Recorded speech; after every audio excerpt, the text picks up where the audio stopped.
steroid shot. Well, I did when I Not on. I Not on.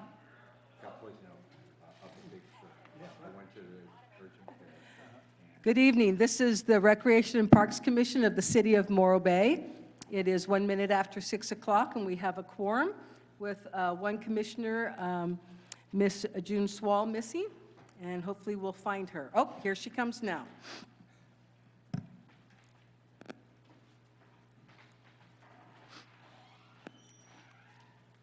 While Miss June is approaching the podium, or the dais, let us take a moment of silence.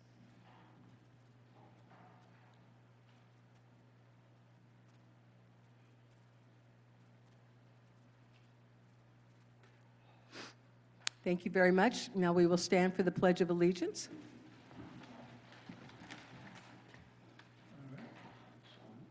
I pledge allegiance to the flag of the United States of America and to the republic for which it stands, one nation, under God, indivisible, with liberty and justice for all. Thank you.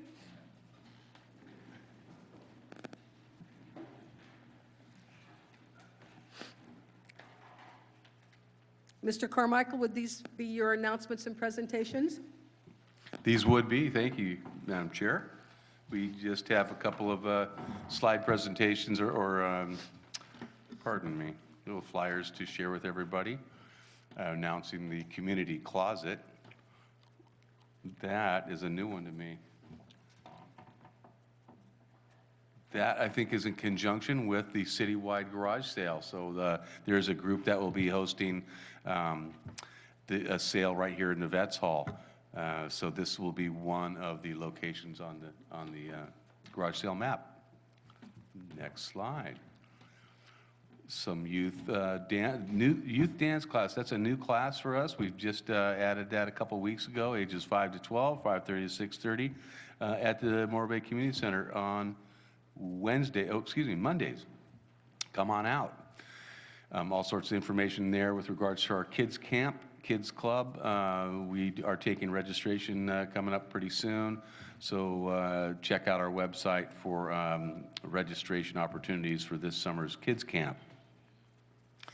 Aquatics programs are always going strong here in the city. Check our website for the most current information, and up here on the screen is the aquatics programming for January through May. Taking registrations, the 2025 spring co-ed adult softball is up and going. They started last month. Can't register now, but that is taking place. But keep that on your calendars. We play Monday nights here in Morro Bay, co-ed. Coast Girls softball is in full swing. We just had our opening ceremonies last weekend. Fought through the rainy weather and cleaned up these fields so we could get the girls out there for their opening day. It was a fantastic day, beautiful day. The fields did dry up enough so they can get some play in. So Coast Girls softball in full swing. And we are taking registration now for adult social kickball. That is scheduled for Wednesday nights. We're looking for teams. We'll even entertain individuals. So we can go ahead and keep a list in our office and see if we can get folks registered up onto a team. But we really need a team. We had 4 teams for our inaugural season. One of those teams was called Wreck-It, and that was the Morro Bay Recreation Services team, who did take home the championship. Ooh. With a, You on it? well, I was there in spirit. I joined the injury list the first week, so there are a lot of hamstrings getting pulled for those of us who go from the couch to the baseball field or the diamond. Flag football, we are partnered up with the NFL Flag again this season. It's a lot of fun. The kids really enjoyed it, and we had I want to say over 100 plus kids last year. Registration is open now, closes on May 2nd, and the games do kind of pick up towards the end of school and then a little bit into summertime. So it's a lot of fun. It's a great game for the kids. And of course, our junior lifeguard programs, our annual Very successful program. The registration is open, just opened this week, as a matter of fact. We did have our Session C fill up, but we do take names for the waiting list, so please get on board and get your kids out here to participate in our junior lifeguard program. It's an important program for children who live here close to the water. It teaches ocean safety, water awareness, life-saving skills, and they have a lot of fun on the beach. Thank you very much. That's what I have. And did you want to introduce someone? Let me introduce, thank you, Chair Winholtz. Let me introduce the newest staff member to our team. I have with us tonight Casey Anderson, and she is our administrative technician. Brand new, just started Monday. Hi, everyone. Welcome. Thank you. Mr. Sidaris, did you want to talk about our senior citizen as our liaison? Why, thank you, Commissioner Evans. Thank you. Yes, so far, the only thing the seniors have asked of us is for more pickleball courts. So I think we're going to be discussing that a little later on in the agenda. And yeah, outside of that, they're very happy. Very good. Thank you. This now on the agenda is a time for public comment. If you have something that you would like to say that's not on our agenda, or you can't stay for that is on the agenda, our main item tonight on the agenda is discussing goals, but you're welcome to talk about them now or later. We also have an item coming up later specifically on pickleball. I see no one that's ready to talk right now. Mr. AGP, do you have anybody online that would like to speak at public comment? There are no raised hands in the queue. Thank you so much. Okay, then we will go to our consent calendar, which is the approval of 3 minutes, three meetings, the minutes of 3 different meetings from July, November, and January. And I would remind the public that we only meet every other month, so that's why the gap between the months of the minutes. The other thing that's on consent is our Recreational Services Division participation reports. And unless someone has questions about that, we could go ahead and approve A1 through A4, or we can separate 1 and 3 from 4. All at once? Anything you want to talk about? Okay, then I would entertain a motion. I move that we accept, approve A1 through A4 on the consent Thank you. calendar. I'll second that. Got that? Okay, thank you very much. All in favor, say yes. Aye. Yes, aye. Thank you, that passed. We do not have any public hearings tonight, but we do have some staff reports. The item on the agenda that's listed as C1 for some people actually occurred back in January, so you can kind of just delete that off your schedule. And the next we have our own city manager is here to talk to us about status of current city goals. Thank you, Madam Chair. I'm going to turn this over to City Manager Yvonne Kimball, and she has Mr. Kwolek out here as well in the event we need him to step up. So here we go.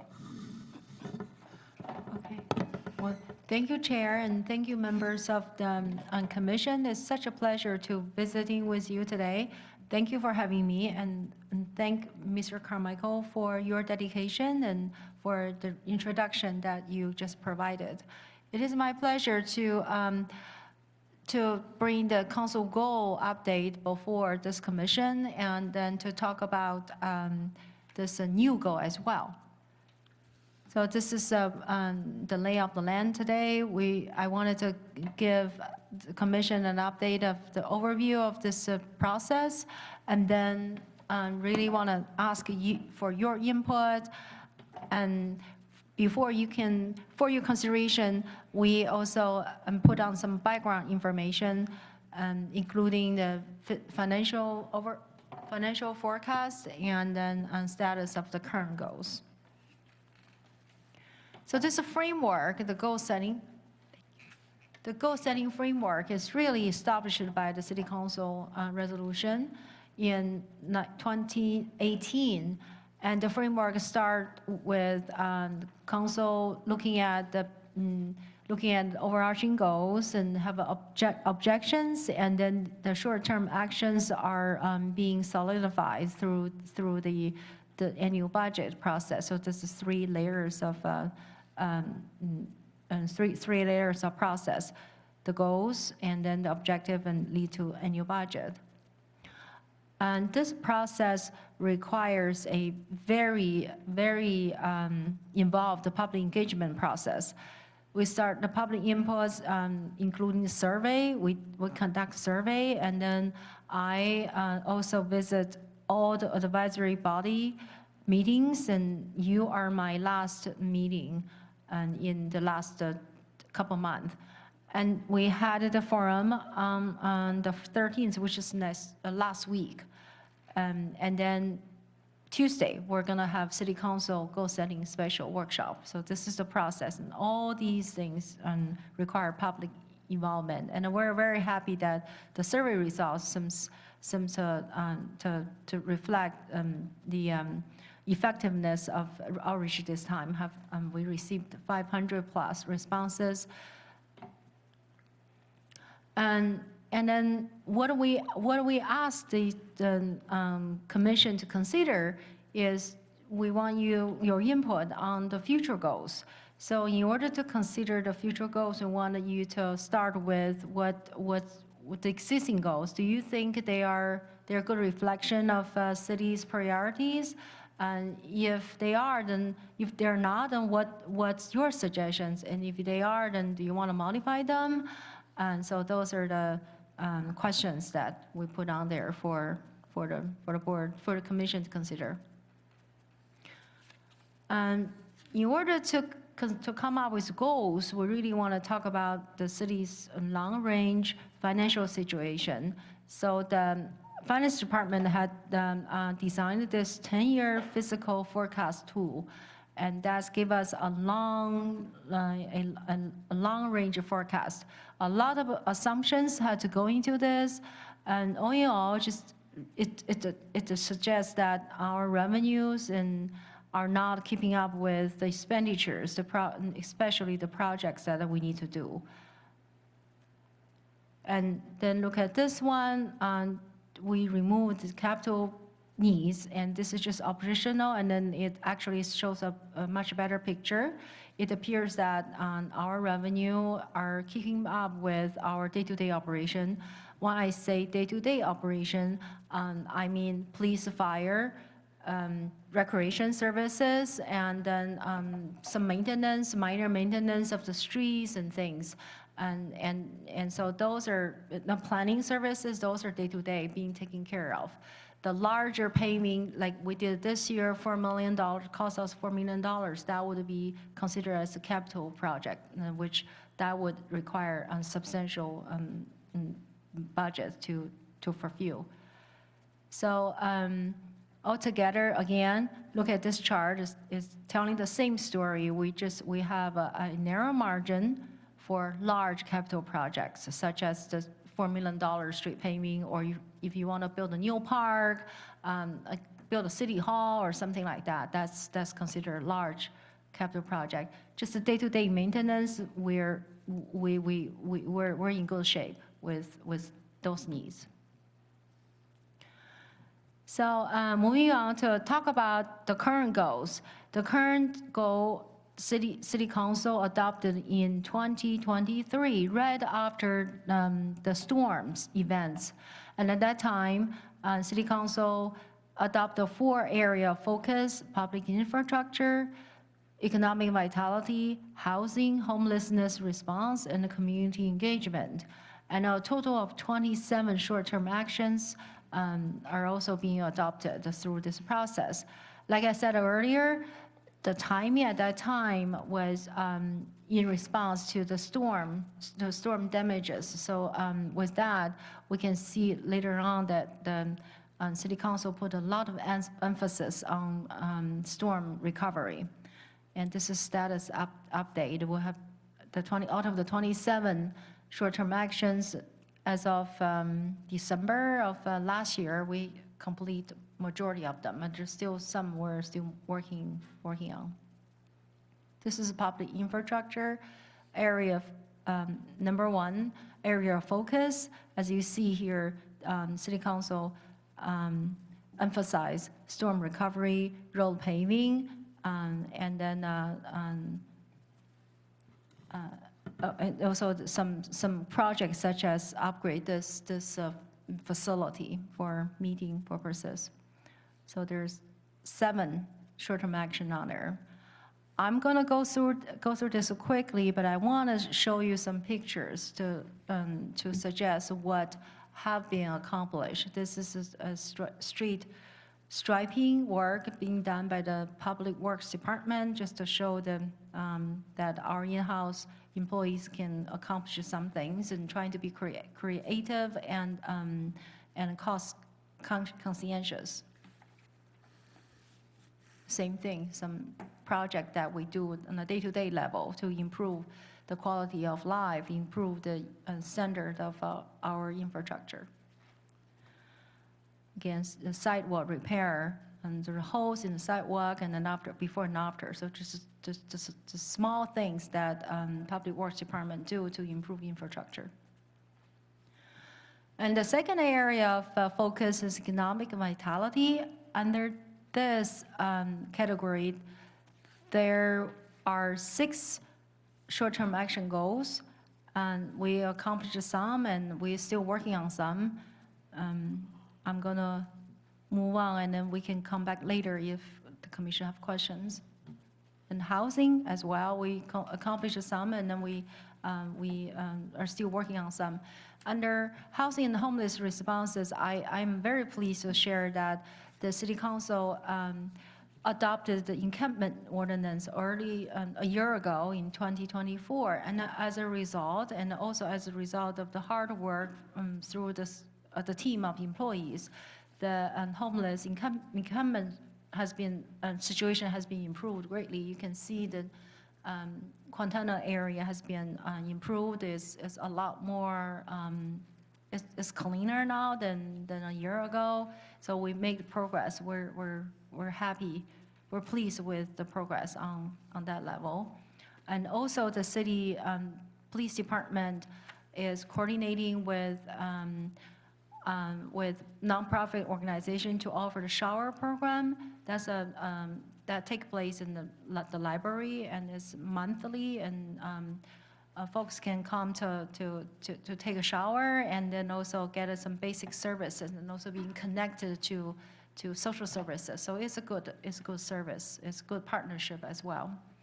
And also under this, I wanted to highlight the accomplishment by the Community Development Department. One of the big accomplishments the department was able to accomplish is the zoning code update. So this last year, the zoning code was updated and certified, and as a result, a lot of these housing incentives program was able to accomplish through the zoning update, because then now you can put them into the zoning code. So it made it a lot more systematic to accomplish some of the goals here, saying, for example, the ADUs, you have a program for it to make it the process quicker. By ADU, I meant accessory dwelling unit. Thank you. And then the last area of focus is community engagement. And I'm just very appreciative. When I look at the slides, I'm just very, very appreciative of my council members, and they are hardworking individuals, and they had conducted their own individual outreach programs, such as Council Member Landrum's town hall, and then Council Member Cindy Edwards has her listening session. Mayor has her office corner, and Council Member Echoes has his Zoom modern online, the Zoom meeting, and these kind of things. And Councilmember LaFay, he is much more old-fashioned. He walks 5 miles a day, knock on people's doors to talk to you about what you got going on. So all my council members are really out there in the community to conduct engagement with you every single day. So I I'm inspired by them, and I'm so proud of them and feel very honored to work with them. And also, I give back to commission, and you all are the leaders in this regard as well. You ask, you're always there, involved, and provide input, provide feedback to council members, and send your input through agenda correspondence. So you're there when the city needed you. And then you also participate in joint meetings with city council or other boards and commissions. All these are the community engagement programs that kind of just happened naturally, organically, without organizing. It just happened. So that's great. And also the city staff do a lot of engagement to the community as well. For example, to my right, Mr. Carmichael, with what he does with the recreation program, he's out in the community all the time and goes to Cal Poly to attend the job fair and ask people to come to work for us, the next generation workforce, and attend chamber events, visit Moorbay event, attend senior events, and help organize the concert in Thailand. So we do a substantial engagement all the time, and we also. This year we had the 60th celebration for the city's incorporation. I know this commission is actually on the advisory committee for that program, and that celebration was cherished by everybody. So I heard folks were saying that we need to do that every year, and then I don't know Mr. Carmichael or I wanted to do that every year, but just to show that everybody really had fun, had a great time, these engagement activities. So I'm gonna not keep talking. I need to move on. I realized that there are not a lot of activities or short-term action goals that directly related to this commission, the Recreation and Park Commission. So, however, we do things in a daily level. So I put some pictures here just to show. This is Public Works Maintenance Division Manager shared this picture with us. On the corner, the top corner there is a project that the city coordinated with the state, the Franklin Rayleigh Park improvement. And then the tree down the other corner is just a picture of what a storm can do to a tree. A big tree fell down and the city had to remove that tree. And this is some pictures of the daily maintenance of the park. Clean the ditches and clean the picnic table, the benches, and so on and so forth. Mow the grass, those sorts of things that our employees do to improve the park, keep the park clean. So after that, we're gonna come back to this slides again to ask you consider what you would like to tell the city council. What's your input regarding the goals? Now we get a starting point from talking about the current goals, and also wanted to ask you to come up to suggest some work program that I can bring back to City Council for their consideration.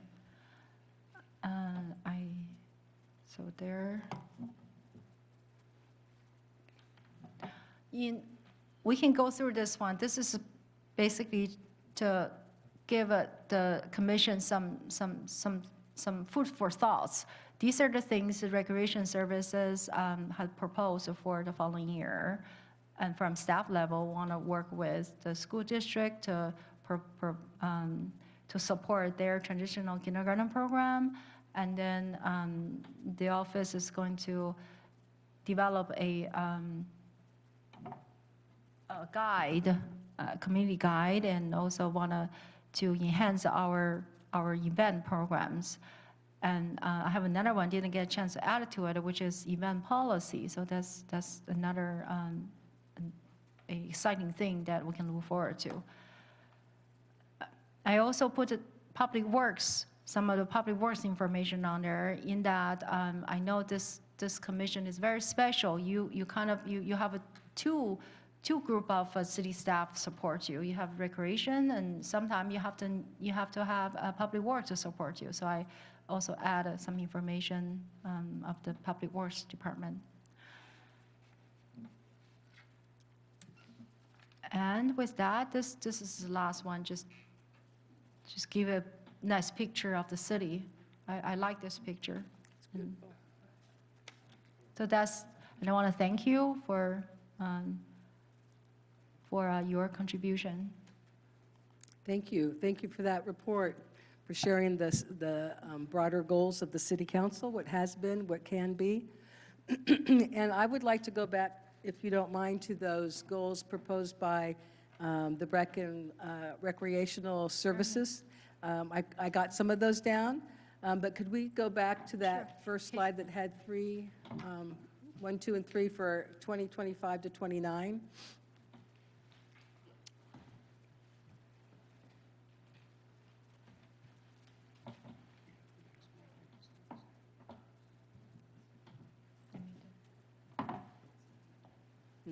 Towards the end.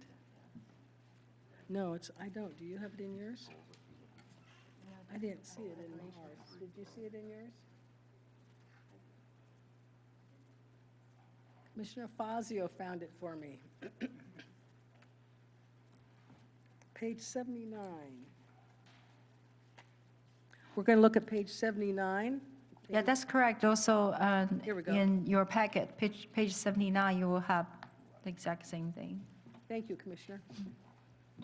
Okay, so I'd like to emphasize those to see, and I would be curious to see how the commission feels about these proposed goals. My guess is that we're probably supportive, but can we go through these one at a time, and then we can promote our own goals? The current city, okay, not that. So in the middle of this page, on page, thank you for putting that up.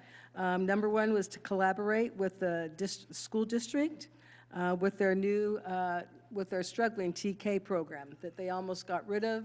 Now they've decided to keep because of pressure from the parents. Not sure how we would interact with that. Would you know, Mr. Carmichael? Would that come through the after-school program that we have at Del Mar?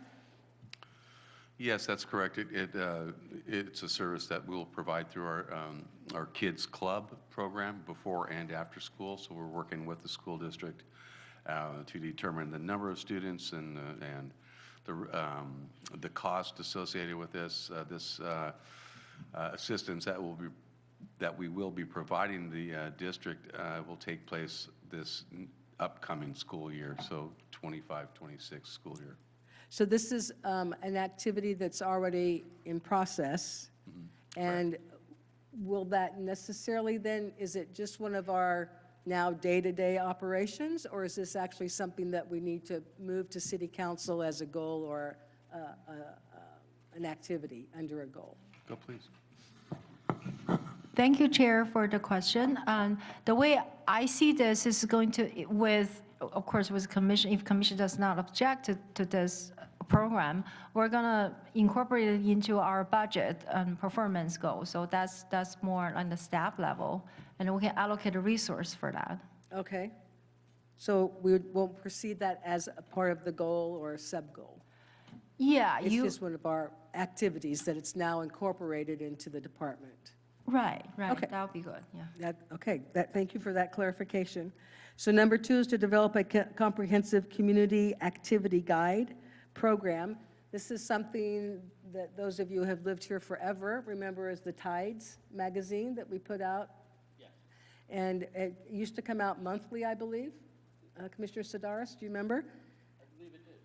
And that now it's being proposed that we initiate that again, as probably would be a nice thing to add to the city council goals under community engagement, because this is a way to inform the community about what services are being offered.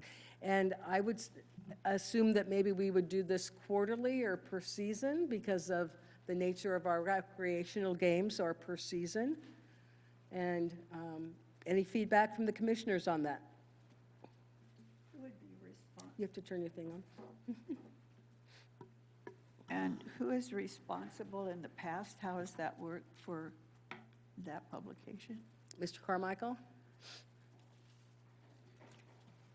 Yeah, many years ago, we did have the Tides brochure. I don't think it was monthly. It's an expensive process and document to put out. So I want to say it was quarterly back in the time. I've got a number of these old covers on the wall in my office, so I could refer back to that. But yeah, we'll be taking a look at this to see what makes most sense with our programming. If we can, and it'll be handled by the Recreation Services Division to produce the content and to get the contracts out to have that printed and then distributed. But we're still doing a little bit of research right now to see the costs associated with it. Do we want to mail these out? Do we want to place them strategically throughout the town, throughout the other towns here in the Estero Bay? So we'll be taking a look at, again, costs, the content. Do we want to turn it into, an advertising opportunity to help offset costs, things like that we still need to talk about in-house. But it would be produced by my office, yes. Do you see that as valuable, commissioners? I see it as valuable. Okay. And if it could be some kind, getting information out for the community of activities is important, but even some meetings, one thing in walking around in our community, people aren't always aware of what's going on. And I could see this as one way. I don't know if mailings, is that a real costly way to do that? Or It's is it- very expensive. Yeah. Another way might be to have it inserted into the Estero Bay News. Maybe we could get a deal with Mr. Sullivan, and he'd include that in an issue of his newspaper, this insert, or not. Or Commissioner incorporate that into the website somehow. We can post different things on the website. It might be a little cheaper than going to print. We can just do some electronic means of alerting the community on that. I would want to have something in print. I think Oh, yeah, we do a lot of electronic now, but I think if we can get it out on the newsstands or like strategic places. Yeah, maybe not just print a whole bunch, but put them in, Right. like the community center here at the Vets Hall. Senior and around center. The senior center, the library, and different locations on that. Instead of just doing a mass, I think that would be more cost-effective. Yeah, I think so, Or we'll too. see. Yeah, ask them to check it out. Yes, yes. What about the commissioners over here? Commissioner Fazio, do you have any? I'd be interested to learn more about some of the digital options for doing that. If you had a PDF version that, like of a print equivalent, but just in PDF, could you email that broadly to the community and let folks see it that way as well? Yeah, that's not an uncommon practice. A lot of agencies here in this county do go to the printed book. We're still a little catching up to Y2K here, I think, in this county. But many do just have a link to the document where you can go ahead and click on it, and it'll turn the page as you read it. So yes, that will be another way that we can have this available or make it available. Awesome. Because you have all the flyers and things kind of already ready there. Yeah. They're almost a book when you flip through them here. Pretty close. Please. Well, I thought, yeah, most of this stuff is already covered on our website and in the city's website. So I think to make a print thing would probably not be economically I don't think it. What if we sold advertising in it, though, to the different businesses in town? And we have them pay for the print? It's not really the business we're in, though, in my opinion. We're in the business of putting on all the programs and running them efficiently. But we do have to get the information out. But, if it's on our website, on the city's website, and on the, what do you call it, the community websites, the tourist website, I would think that would cover it sufficiently. Well, I'm going to agree Or with. add links to other Yeah. websites also to direct people to our information. And I think that's true for people your age and younger. Thank you. But I'm going to think. agree with Ms. Swall, whose age I'm closer to, and say, printed is kind of still important to us, you know, older people. But, will but say- maybe we'll have the commissioners go out and solicit ads from the businesses. Okay. Just a single data point from me.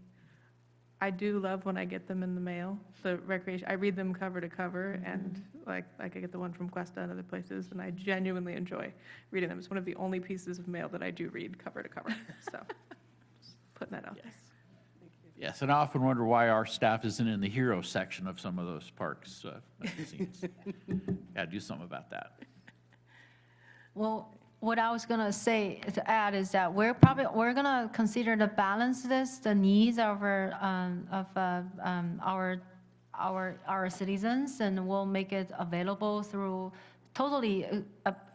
absolutely through digital format. We probably will print some and then just distribute like the library, the senior center. And I wanted to say that I really wish that I had a chance to talk with Mr. Carmichael before the last week's forum. We did an advertisement, but the turnout wasn't as well as we had wanted. And now I'm thinking if Mr. Carmichael probably will have idea where to put to advertise those things too. For example, I'm just now thinking about it. We could make a flyer and print it out and then put it this community center, put in the senior center area, and then the library. That would reach out a lot of individuals.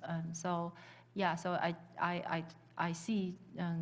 Commissioners, your input that we just have a diverse population here in our city, and we have to really balance everybody's needs. So I'm hearing consensus that we really like the idea of creating some kind of brochure or a magazine that would come out anywhere from 2 to 4 times a year, and that we would recommend that to the city council as one of their sub-goals under public community engagement. Am I misspeaking for the council, or are we in favor of this? Okay, I mean the commission, thank you. Okay, so for sure, we'd like that recommended to the council. And then number 3 is partner with local agencies, service organizations and other departments to enhance the signature events around Christmas, like the Lighted Boat Parade or winter holidays. Could we have a little more detail on that? Is that something that we only partially do now, that we want to make that bigger? Would that be, again, a recreation services goal and not necessarily a city goal? How does that work? It's going to be a joint effort. Recreation services is a part of city service, so it's going to be, overall the city together. Of course, the lead office will be Mr. Carmichael's office to produce this initiative.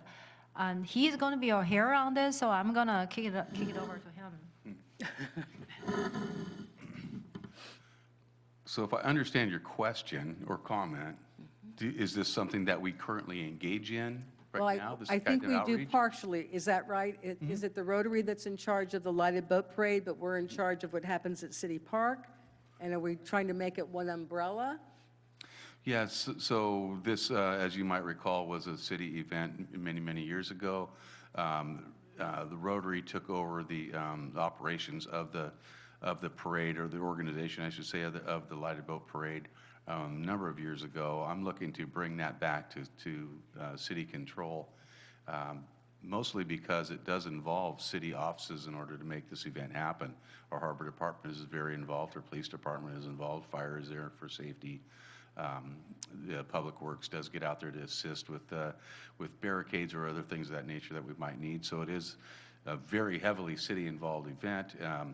This was quite a robust event back in the 90s, where we had over 40 boats that would participate, over 40,000 people in the town. It just hasn't seen that for many years. So I thought it'd be nice to bring it back under city control, incorporate that event along with the other that you had mentioned. We've got our city tree lighting event, as well as our Breakfast with Santa, pardon me, those are 3 events that the city would maintain control of, still using partners to activate the event. So the Rotary still would be involved, as well as other service organizations. Aside from that, we're also in discussion right now for a greater, let's see what I say, kind of inclusive approach to the holidays, where we've got the Visit Morro Bay involved, the Chamber of Commerce involved, along with some city departments, to have conversation on what is it that we want to see our city, you know, what do we want it to look like, what types of activities would we like to have over the holiday period. That would include anything as far as, you know, decorating the town, putting up banners around town, continuing with our crab pot trees or not, maybe some additional lighting. I know Councilmember Eccles is interested in engaging businesses to clean up their storefronts and make them a bit more attractive in general, but then also for the holiday period. A couple of other events that have been kind of tossed around by the Chamber and Visit Morro Bay.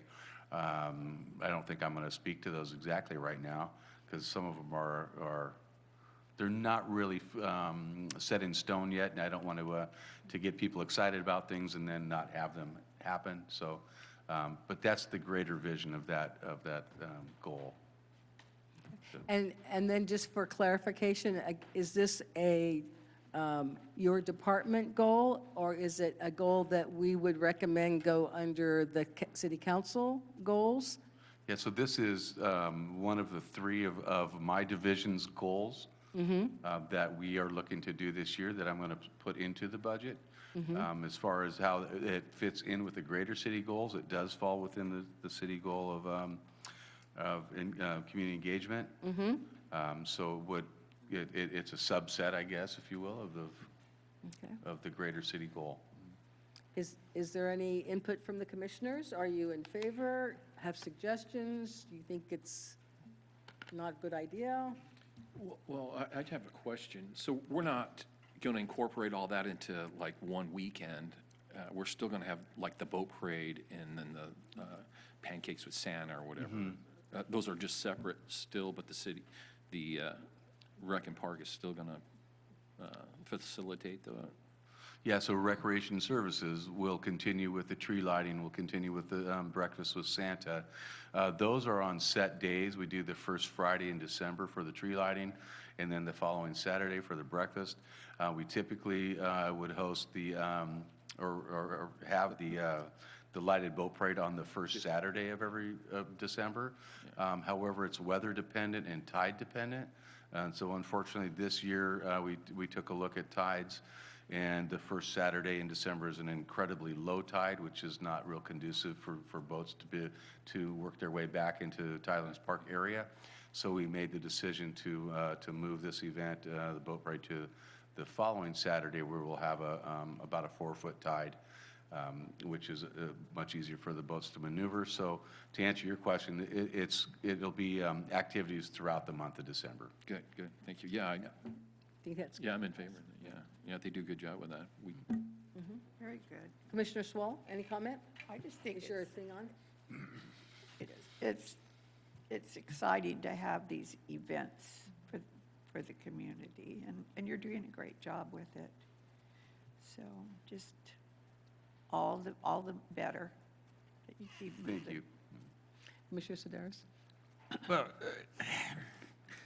I just want to say that there's certain events like the boat parade where we can handle a lot of people. There's other events like Tunes at Tidelands where maybe we don't want to advertise so much because our capacity is limited. And I'd hate for these things to become a victim of their own success. Yes, I agree. Okay? Yep. That's my caution. Yes, sir, I agree. Thank you. That's all. Good. But yes, one. I like community involvement. I mean, that's why we're here. Commissioner Fazio? That's good. Yep, that sounds good to me. Okay, so very much in favor of that as well. Yeah, I was going to say that in the survey results has shown overwhelmingly that our citizens want more events, and the events was categorized under economic development event, because supposedly if you have more events, and the theory is that will bring more sales tax and more TOT, transit hotel tax. That's the theory. It also costs money too, but that's another story for a later day. Correct. Is the city doing anything to survey people to find out what that revenue is? Because you have to somehow quantify it. Because I'm sure like the Bird Festival brings in a lot of money. You can quantify that in a certain way, tracking it. Yeah, a lot of other events, maybe sporting events, people are only here for the day and they don't spend that much money, you know? Unless it's a competition over a weekend, like Correct. it's a Yeah, tournament. tournaments, Yeah. yeah. Mr. Costanzo? Yeah, you know what? I was, years ago, Rec and Parks were focusing on that to keep up our fields so we could get more sports coming to town, more tournaments that would utilize our facilities here in town to bring people in there too. So I don't think that kind of fell by the wayside, I think, and I kind of like to bring that back, to have more tournaments. You know, pickleball is a good example of that. We have a great wrestling tournament through the high school every year. That's really popular, and we had, you know, the Ironman, that was popular, and we've had the bike races, but we could do other more local sports events, try to lure them in here. And I think that they do, come in here and spend money, because if it's hot over the hill, they would come here and they would stay for dinner or, you know, other recreation parts. I think they will do that. This might be off topic. Let's try it. But what about the snack bar at Kaiser? Is that up and running still, or do we not have that? Yeah, so just to comment on your first couple of comments, we have about between 6 and 12 tournaments a year at Lila Kaiser Fields, and those are either softball or baseball tournaments. And the field is in incredible disrepair. It's going to take considerable amount of funding really to bring it up to a real tournament, high-class tournament quality field. Typically, fields today have LED lights. They're automated. You know, we're looking at new backstops, things like that. So we're probably looking at $500,000 or so to get that field up and going. As far as the snack bar is concerned, the snack bar has been cleaned out. We've had some interest over the last few years from nonprofit organizations who are interested in wanting to host or to operate it. It's not cost effective for city staff to do that. The challenge for us is Little League doesn't use Lila Kaiser any longer. They're in Los Osos. So to really get the best bang for your buck, you need to have quite a few games in a day. Baseball is typically the sport that has a snack bar. When we play our soccer games out there, you pretty much play your 1 hour game and then you go home. So there's not a lot of hanging around. So we didn't find that it was real effective to have that snack bar open during soccer season. But that snack bar could be open during other tournaments. We've offered that up to tournament organizers, but they choose to bring in a food truck. So I don't know if it's a fading art. I don't think so, but it's there. When my kids were growing up, we wanted to utilize that, but it wasn't available. And we didn't want the city to do it. It was for our own, you know, if we had a tournament at Lila Kaiser, we would open that and try to, you know, recoup some funds through that. But I was just curious on that. Thank you. Yeah, and it used to be open, I remember, back in the 90s, and I don't know when it got shuttered, but then it sat derelict for quite some time. So we did get in and clean it out, but it needs a remodel and somebody who really wants to take it on. Yeah, maybe it is a fading. I hate to say that. Anymore. But, Yeah, sorry. Yeah. Mm-hmm. So it's almost like we need tournaments to get here to get the money in order to make the fields better, but it's a circular thing, and we don't have the money to get the fields here, so they would want to come. Yeah. Is Mr. Wombat involved at all, and would he have the kind of documentation that was being questioned about when we have a particular event or a tournament, does he keep track of how hotels went up or down or other things? Do we know that? Yes, he has those statistics from some company that does track that. I think it takes a sample of maybe 10 or so. Does that sound familiar to you? About 10 of the hoteliers hotels in town, and then they track the trends and what we see, like this year versus last year, or this month versus last month, or the same month versus last year, same month, that type of information. Specific to any event, no, he doesn't do that. That's typically commissioned by a company who would put together some kind of an economic study to see what types of, what type of tax dollars are generated here through any event. I do know that our car show people had let us know that according to their analysis, which I think it was their board who did the analysis by way of just surveying those folks who attended, they came up with $40,000 of revenue with sales tax and TOT taxes. But again, that wasn't a commissioned study done by a reputable company. Thank you. Yes. Food for thought for later.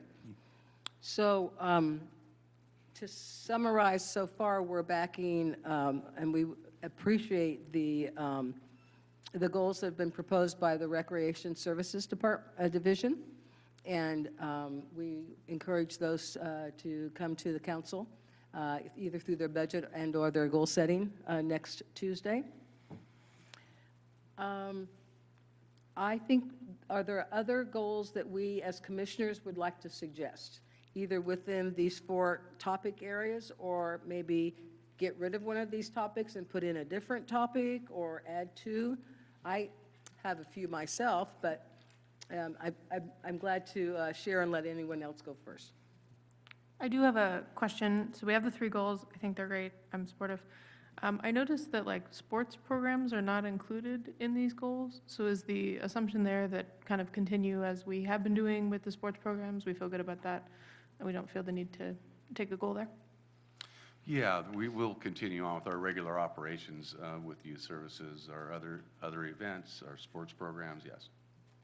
Nothing changes there. Mr. Sargent, nothing new?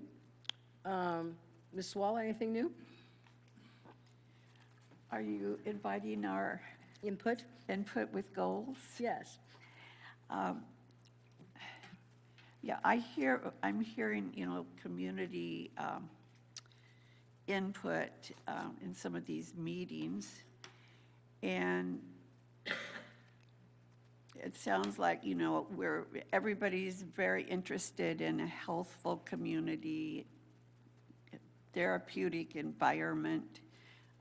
We certainly have it here. We have the ocean and the sun and gorgeous climate. I guess it takes money, though, for this maintenance situation, because we also have the weather impacting on facilities. So I think maintenance is very high on my list, goal-wise, to make sure everything is kept looking wonderful. So it's very inviting. You want to go to these parks because everything looks good. I know that's a big general. I'm thinking we're like the rest, relaxation, recreation, big picture, that as community people we like, but I think our tourists are people coming in, visiting, that draws them in. So it gets down to money, city manager, and what we're able to afford to keep this up and beautiful. I'm aware of a few park building needs, maybe, and this is a huge one, I know, financially, but our Morrow Elementary school is up now for us to figure out how we can support that. But what a gift that is for our community. It was from the start. but it takes a lot, I appreciate, to maintain and keep beautiful. And I think you have a community that is in support of it.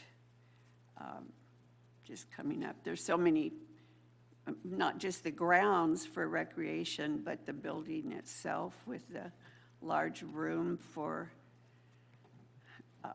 all kinds of gatherings. It has the stage already in place for plays and those kinds of recreational events. Cafeteria right there, if you include food. I think there are a lot of things that could happen in that area that could be so worth it to this community to conserve. A lot of maintenance there, though. I see Mr. Qualick, so. Coleman Park is another one that's been on our list to, much help is needed there. The restroom was taken away, so now we need restrooms. I know that people really enjoyed the basketball court area. That needs a lot of, just everything needs a lot of help. One thought, I've thought how fun it would be to have a miniature Morro rock for, because don't we see little kids loving to climb on stuff, and how, miniature rock, there it is, and it's not, of course, in a much smaller scale. Anyway, just a thought. Jack LaLanne was a member of our community at one time. We need to incorporate him in a health trail or something around that area for just some ideas for Coleman.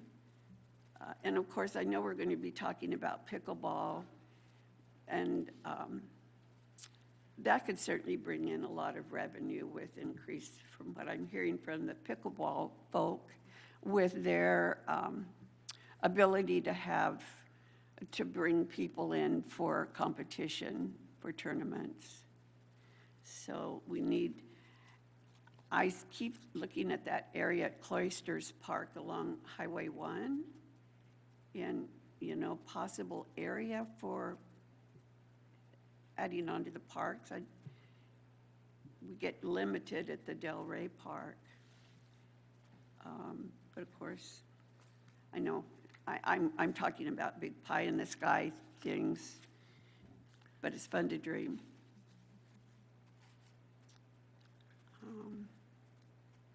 We do have, I think we've talked about it in our summer meeting about the Adopt-A-Park. And I haven't heard anything further about that. Maybe you're aware of that. And we brought the Adopt-A-Park policy to the commission last meeting for your review. Okay. So that is a program that is in existence and ready to move forward if someone's interested in adopting a park. And Nothing has happened yet, though, as far as actual people wanting to participate in this. I see that as a big recreational event. Oh, that's more of Adopt-A-Park as a maintenance effort. But it's also good recreation. You get out there and physically are working. Anything in this town's recreation related. Yeah. But yes, I agree, and I don't have specifics on the Adopt-A-Park or how many parks are adopted. I do know it was a very robust program. 10 years ago, we had 13 of the parks were adopted and maintained by local businesses or organizations. I'm not sure where they are with that right now. Okay. That's handled through Yeah. Mr. Qualick's office. I did also want to mention, though, back to your comment about the exercise trail and recognizing Jack LaLanne. So we did have Elaine LaLanne here presented about 8 years ago, and we had conversation about that. Drew, you remember that? Yes. Yeah, we all got a nice, DVD. What was it, a DVD, or was it a 8-track, or was it a cassette? Wasn't it a cassette? Yeah, anyway. Might have been a beta. Yeah, it was a Betamax. beta cassette. Anyways, yeah, it was great in conversation. We had a lot of talk with that, but what we needed was some funding, and funding wasn't available through if they have a foundation or from his estate, I don't know. So if anybody out there is in touch with Elaine, yeah, we can always have that conversation with her to see if that's something that she would like to do to memorialize her and her husband. It certainly is something we could entertain. I just wanted to let you know we did. Great. She did push-ups on the podium too. It was wonderful. Wow. Standing push-ups. Yes. Anyway, thank you. Anything else? I better give someone else a chance. Commissioner Costanzo? I think so. Okay. Yeah, I like the idea of the exercise trail. I like the idea of, and Mr. Qualick is here, and he can probably talk about the Adopt a Park program as he has it at PWAB and at the City Council, and what's happening at the latest at Coleman. So one of my, let me throw out a couple of goals, and actually Commissioner Swall beat me to it, was the Mora Elementary. I see that very much as a civic center, the 2.5 acres of soccer fields, the playground area. I think that the acquisition of that property is critical for the city, and that we need to make every effort we can to acquire that. And maybe I'll ask the commission if they agree in a minute. I also know that we did a little change to some of our bylaws a few months ago, and I believe they were passed on to the city manager to pass on to the city council, and we hope that those will come forward to them. And part of that issue was this tug of war between Public Works and Recreation in terms of what happens with our parks, because we know that we believe, the commissioners, that we should set policy for the parks, and that then Public Works fulfills those activities that need to fulfill those goals for our parks, and that we are more than just recreation, and that we want to claim that. And that's our interest in going to the city council to make sure that they honor what's in the bylaws, because they were not changed, and they kept us in there as part of that, and we'd like to see that maintained. I know Mr. Qualick's been here on prior meetings trying to maintain some kind of dialogue with us about that, and that interest isn't going to go away. And then, what else do we need to do? So if I might, so then I've added the bylaws and agree with the Morrow Elementary.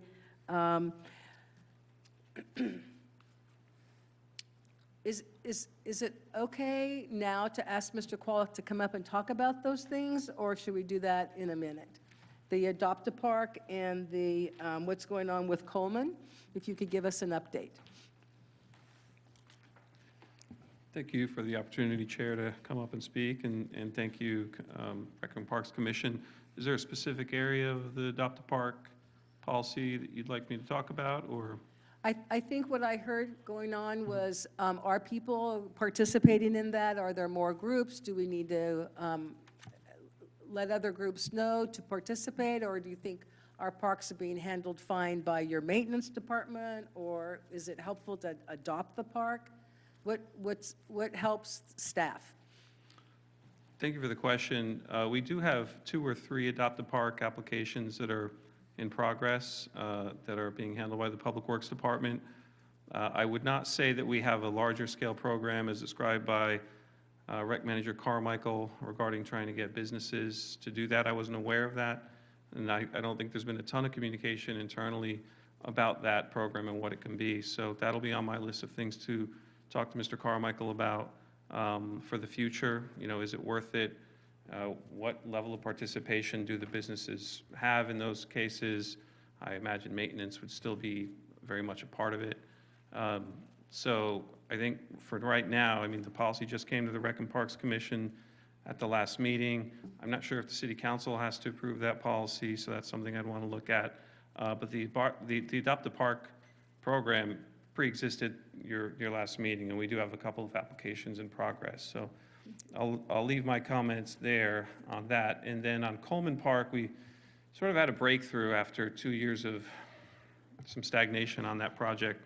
So as the board knows, as the commission knows, we did receive a $600,000 grant from the state to add several amenities, including major amenities like a plaza, stage, and a restroom, ADA parking, and pathways, in addition to some minor amenities. And those included playgrounds, adult exercise equipment. There was some landscaping, and then some cultural installations that would include the local tribes, each having a bit of a footprint there to put down some permanent cultural spaces for them to do whatever they want to do there, for people to visit, interpretive signage and that kind of thing. The tribal piece became a bit complicated after we toured the site with 3 of the tribes, and I won't go into detail about that, but the other thing that happened was we got flooded as a city, and we had other priorities come up, and so this was sort of put on the back burner. A couple of years have gone by now, and we sort of struck gold. We spoke with the Parks Department of the state about 2 weeks ago, maybe it was 3, and learned that we're not the only ones who have not yet completed the grant activities. And indeed, during the time from when we applied to now, the construction industry has just become a lot more expensive to do work.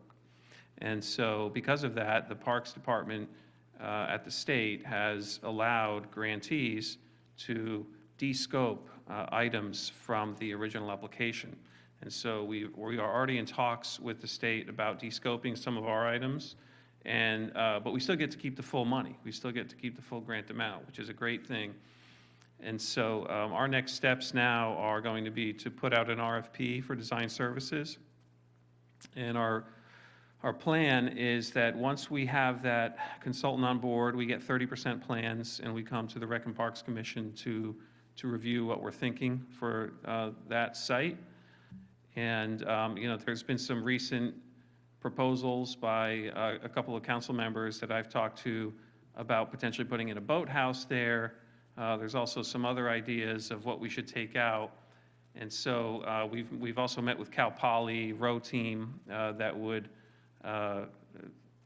potentially be using that boathouse if it were ever put in. So all of these will be under consideration and will be available for review by the Rec and Parks Commission, I would say, in the next 3 or 4 months. So my question then is, it sounds like we get to review it after the consultant makes up some plan. I would think you would want our input before he makes up that plan. Thank you for the question. So I see it a bit differently. We need something to look at to talk about what to put down. The plan we'd be bringing is a 30% plan, so it's not going to be very specific. It'll just sort of have the layout and some different amenities that we've promised in terms of the grant. And then the Rec and Parks Commission can look at that and make comments or feedback on maybe we don't want this amenity, maybe we want to add another one. And that way you'd have a starting point, something to talk about, which is what we would give you, but we could take it to a different direction. So you wouldn't start with what's already been approved. You would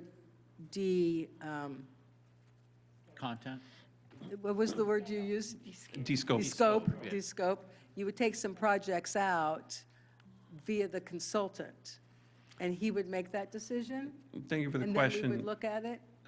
So staff would be proposing to de-scope certain items based on cost and based on some factors that have delayed the project that we could potentially put into a future phase of the project. That decision wouldn't be up to the consultant. That would be up to staff and to the Rec and Parks Commission and the City Council. So no, but of course, any of that would be open for discussion by this commission.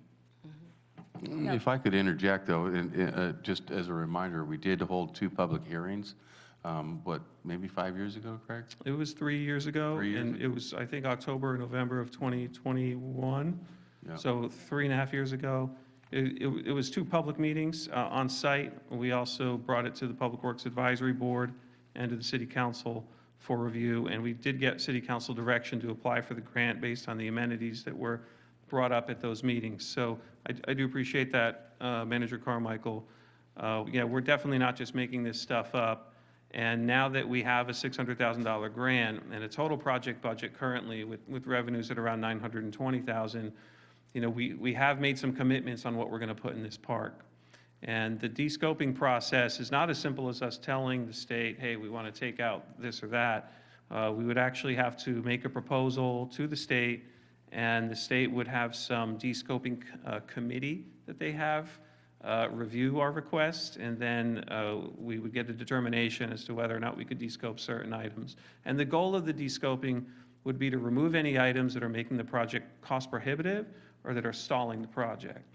And so during that point, if there was also ideas like, hey, we'd like to add these other amenities that were never included in the proposal, we could entertain those. We would just have to figure out how to fund them. And so I would see this very much as a two-way conversation between staff, the commission, and then after that with the city council. Yeah. Yeah, I think the commission, being the Parks Commission, would very much like to be one of the front people that gets interviewed about that, almost more than PWAB, because it's under our scope. Not that PWAB wouldn't, but that I think we have a lot of opinions about Coleman, and we've seen the renditions, and it has been, 4 or so years since the original. I think some new people are on council, and I think there's new people in town that have different opinions about that, how that area should be used. So I think it's real important, real important. And if I may comment, and it might give the commission some comfort, as staff of the Public Works Department, I think we'd only take it to the Public Works Advisory Board if there was some kind of technical engineering aspect of it that we wanted feedback on. In terms of the recreational potential or the vision of the project, that's something that we would take to the Rec and Parks Commission. Thank you. You're welcome. Mr. Commissioner? Because of its location, does the Harbor Department have some input? Because it's on the bay? Or no? The Harbor Department can have input. Do you mean the advisory board, or do you mean Harbor Advisory Board. Harbor Advisory Board, okay, yeah.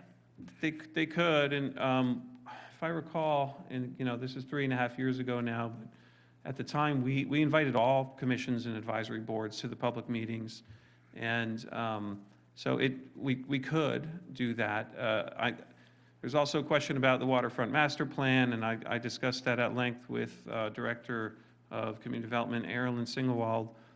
We think that this might be outside of that process, and indeed, if we wanted to take advantage of the grant money, we'd have to,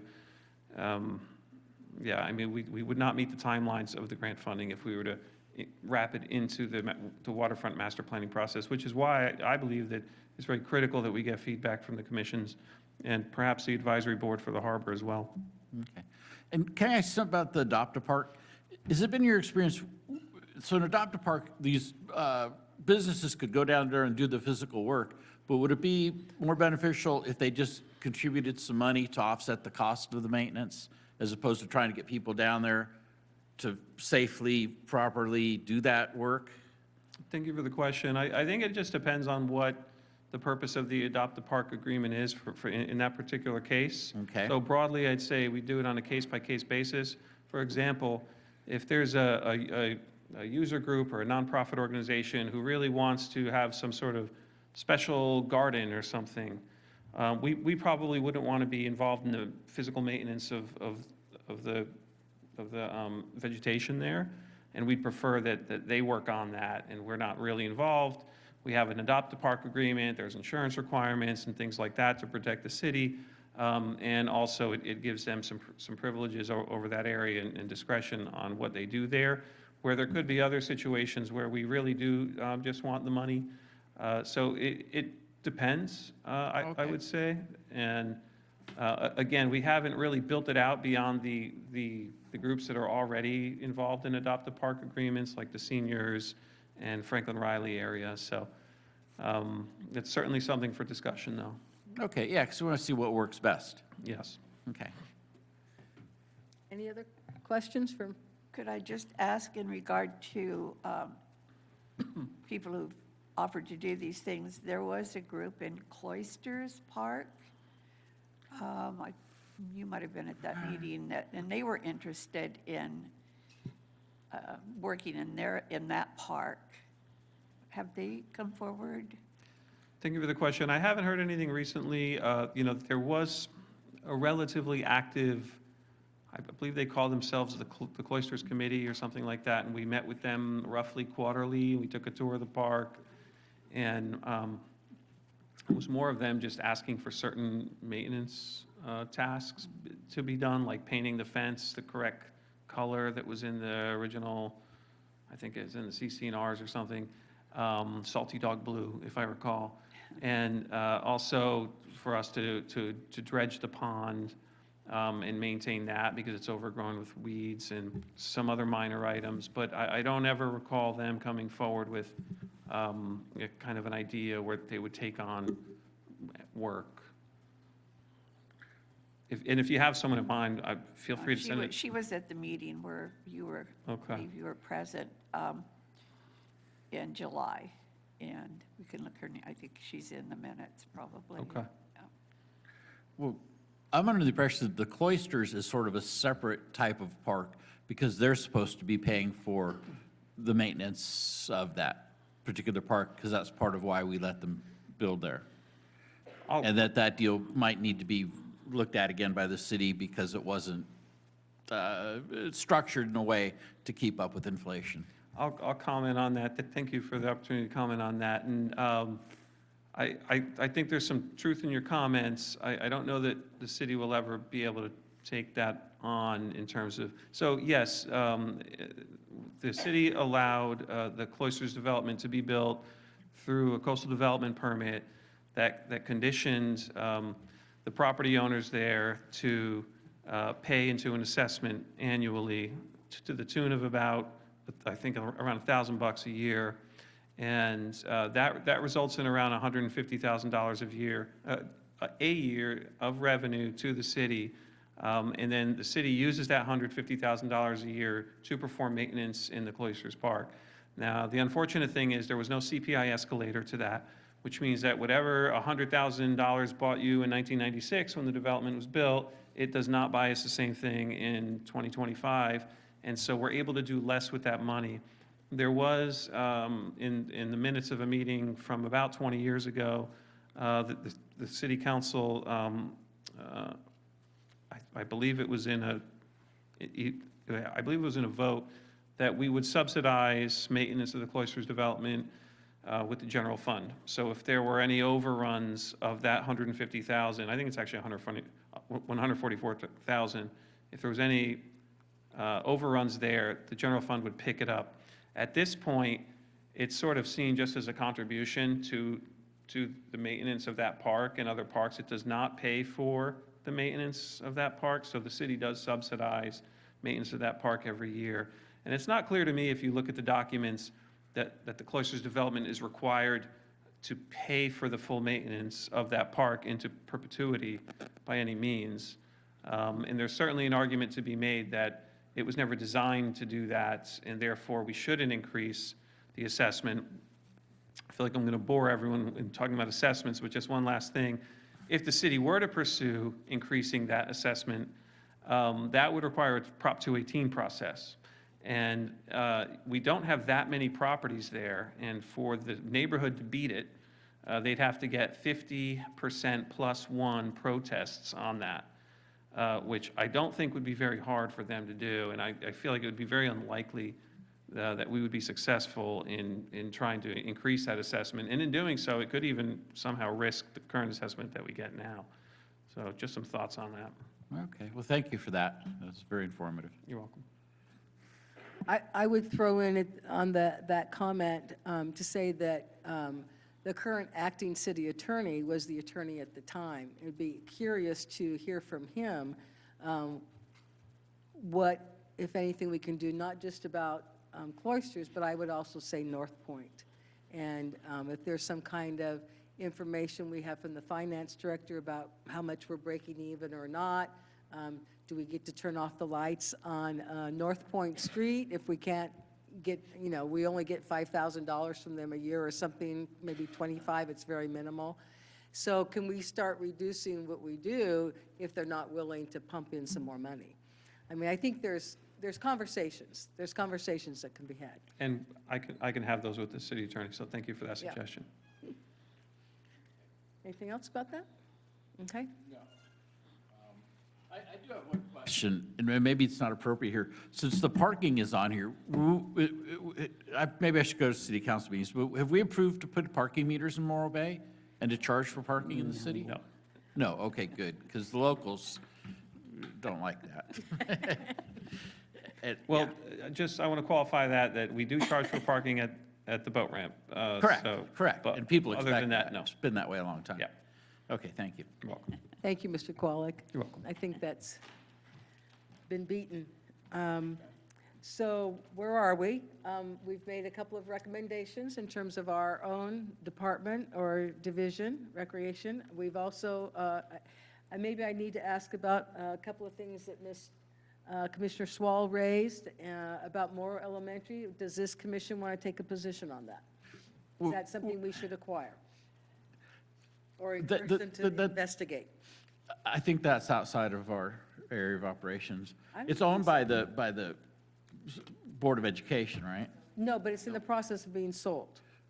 And Correct. so the question is, do we want to encourage the city to pursue that?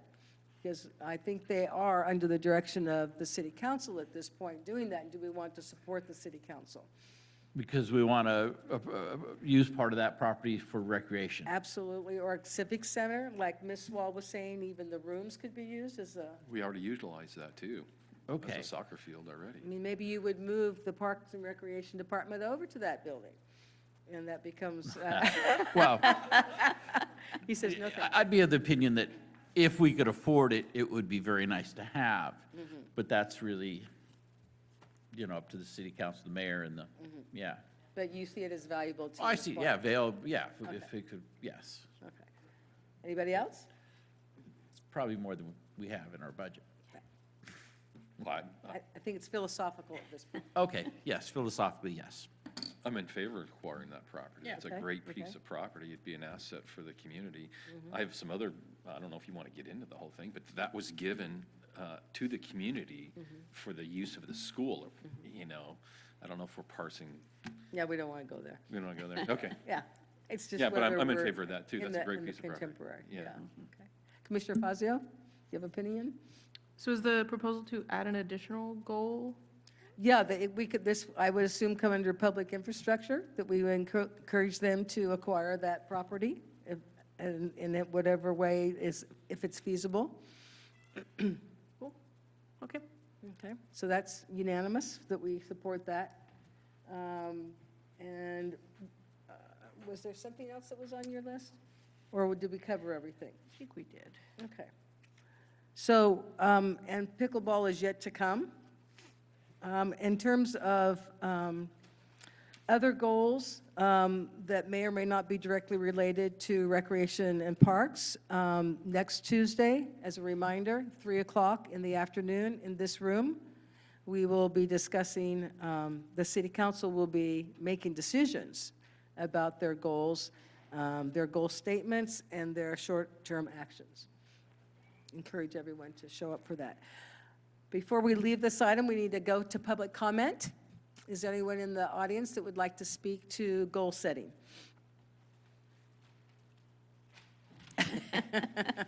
Please state your name. Hi, I'm Margaret Carmen, my first time to come to the Parks and Rec. So happy to see my three dear friends up there.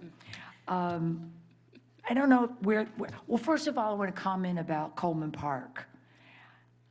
I know that I was on a Zoom meeting because it was during the pandemic, and I don't really think that should be counted as a public meeting that goes toward what the public wants for Coleman Park because of it being Zoom and during that ridiculous time.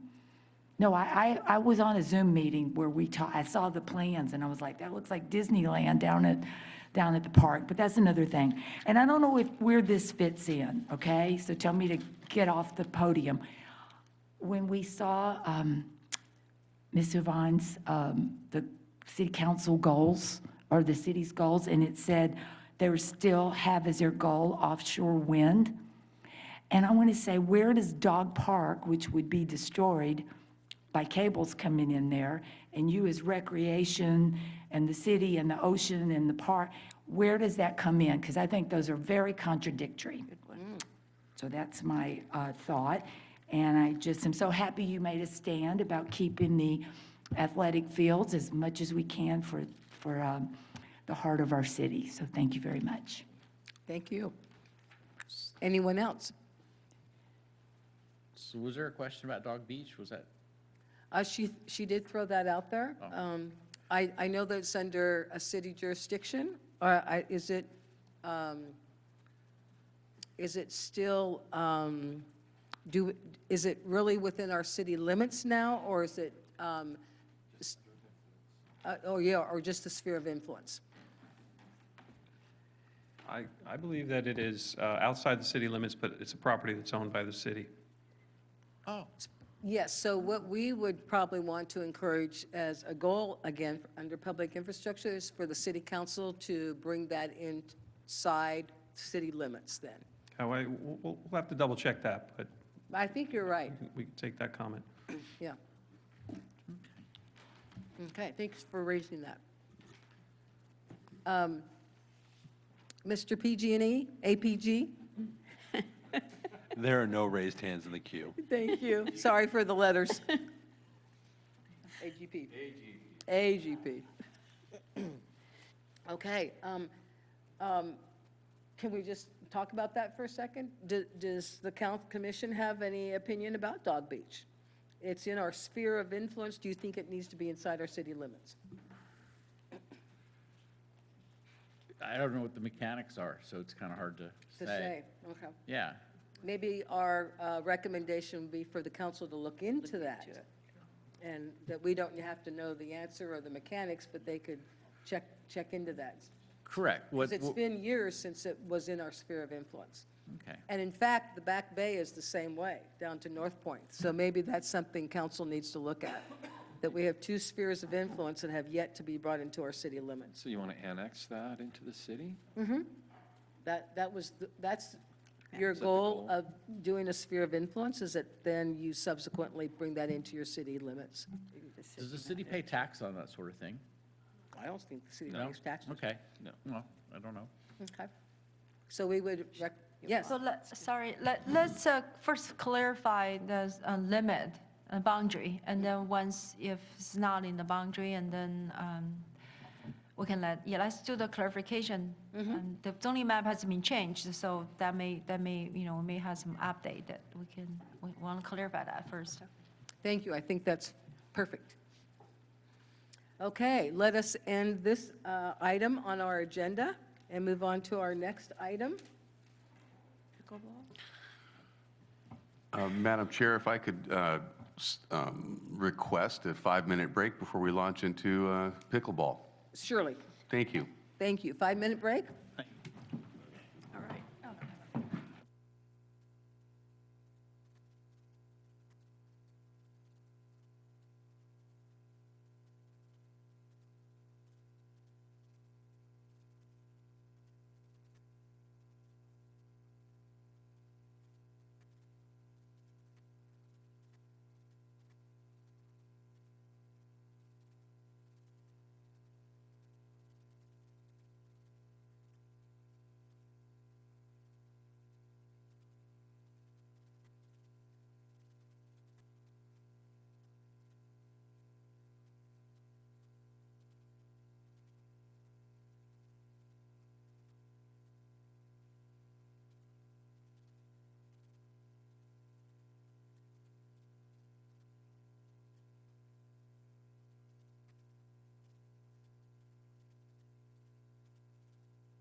So thank you. We will reconvene. We're getting ready to do our last two items on the Recreation and Parks Commission agenda. What is next is item, well, it depends on whether you look at it as C2 or C3. We'll call it C3. And it's a brief staff report on the Health and Wellness Fair. Mr. Carmichael? Thank you, Madam Chair. This will be a quick one. This is a staff report for our annual 55-plus Health and Wellness Fair. This event was coordinated through our staff member, Brady Locke. He's our programs coordinator. This year, we looked at over 400 attendees, or we saw over 400 attendees for our 6th annual health fair. Approximately, 35 vendors. It was a great mix of folks and opportunities that were presented there. I attend for a little bit, gather up what I need to do, and then leave. But really, a lot of smiles, a lot of happy people. They're gathering information that they need. Brady does a fantastic job. The senior board members come out to help out, provide coffee and some other snacks. And it's a wonderful event and very informative. The total cost is just a bit over $1,100. That includes Brady's staff time, some advertising efforts, and then we did receive some vendor participation fees of $125 to help offset some of the costs. So how, if I might interrupt, Yes, sorry. please. How did he do his advertising, since that's a really good attendance? Does he did that strictly through 55 and older group, or is there another way that got out, the word? I'm going to read the marketing and promotions section of the report, which says a full-page insert in monthly MBAA newsletter. Okay, That reaches over 1,000 members. okay, We distributed flyers throughout the town. We placed a banner at City Park. And then he also did a promotion through KTEA 103.5 on the radio. So we had a number of spots where they went ahead and did a community service announcement. New Times, we put a full-page ad in the Estero Bay News, and one more last-minute email blast to MBAA members. so this is the kind of activity we would want to promote for our December activities? I mean, maybe he needs to be in charge of our advertising. To help to To promote. Promote? Different various city events that we want attendance at. Yeah, so we do real similar promotion with the other events that the Recreation Services Division manages. However, we also include Instagram and Facebook with our efforts. We don't get on the radio, so that's a little bit different. And then I think what helped him too is the newsletter inside the insert inside their newsletter. So then that reaches 1,000. So, but certainly some ideas that we would consider, sure. Yeah. And I would see that working for our quarterly New Tides. Yeah, so this event would then be part of the new brochure. So, yeah. Okay, thank you, that's course. lovely. Yes, Lovely. thank you. Okay, so we're ready for our last item on the agenda, which is a discussion of pickleball. Mr. Carmichael, is there something you want to start with? Or Thank you, Chair Winhold. So I know this was an agendized item at our last meeting with a general conversation discussion about pickleball. I didn't have anything really to put down on paper as far as the staff report is concerned.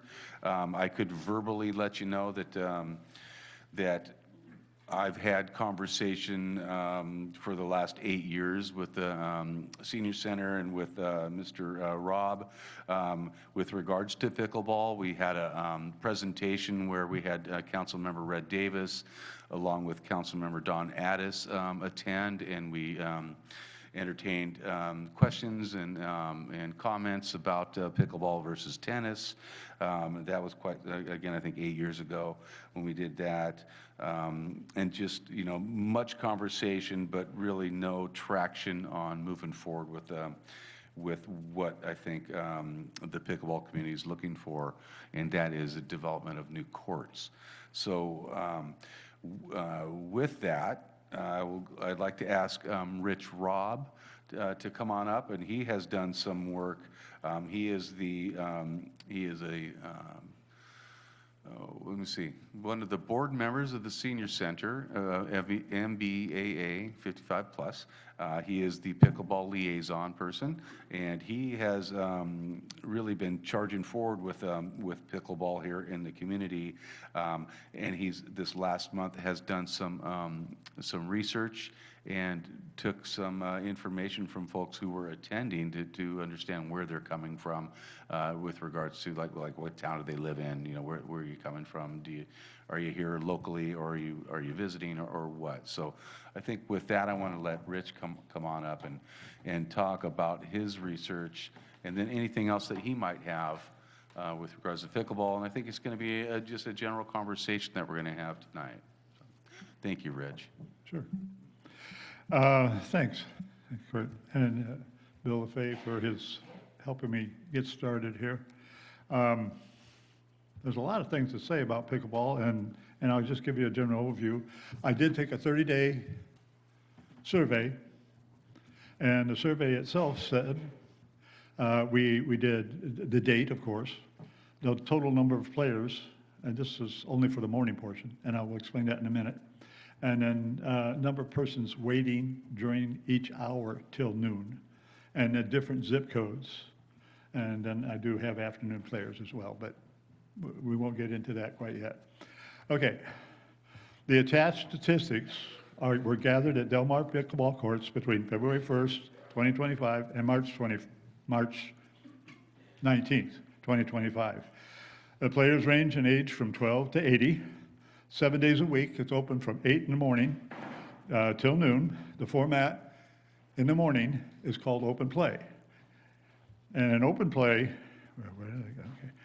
Okay. Players just simply put their paddle up on a court they like to play on. And after the game is over, that's in progress, then if there's 4 paddles, the people come off and the people go on. So you don't need to bring a partner. You can just show up and play. And you'll see in a minute why that's pretty easy. In the afternoons, it's a whole different ballgame, the way they structured it.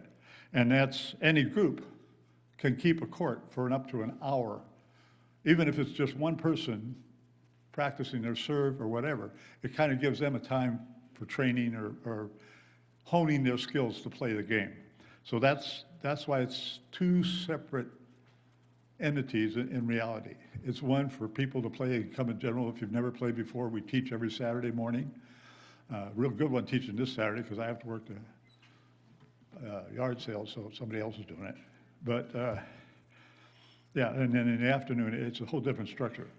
So the mornings have been closely monitored during the stated period and therefore are more accurate than the afternoon numbers. And we expect these significant increase of players in the summers to come.